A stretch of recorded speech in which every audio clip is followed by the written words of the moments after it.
So as we discussed the other day, Amazon recently laid off around 14,000 employees between both Amazon itself and also Twitch, because of course Amazon does own Twitch. And now we've got a special addition to that news, as just yesterday it was reported that Twitch's global head of communications, Michelle Scully, is leaving the company. Her statement here, simply reading, "After an incredible journey at Twitch, I've made the difficult decision to move on, plus pursue a new opportunity.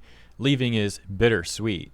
Working at Twitch is the best job I've ever had, and I've loved being part of such an amazing team and community." Now, I did previously mention that I don't think the layoffs are the direct result of the TwitchCon disaster because the timing seems like that'd be too rushed to be directly related. Plus, there's also thousands getting laid off at Amazon. However, the news of Michelle Scully, the global head of communications at Twitch, or I suppose I should say ex-global head of communications at Twitch, being laid off now, or, she's saying, "Oh, I'm leaving," but you know how the stuff is usually spun. Who knows if she's willingly leaving or if she actually got laid off as well. Point is, that's something that may more be directly related to the TwitchCon disaster overall. And I use that terminology to refer to both the Emiru part and how VTubers like Chibidoki and Iron Mouse had their gifts thrown away by TwitchCon staff, as well as the various issues with VTuber meet and greets. And this news with Michelle Scully, the ex-global head of communications at Twitch, reminded me of what Emiru said in her statement, where she mentioned how the global head of Amazon was having a rushed flight,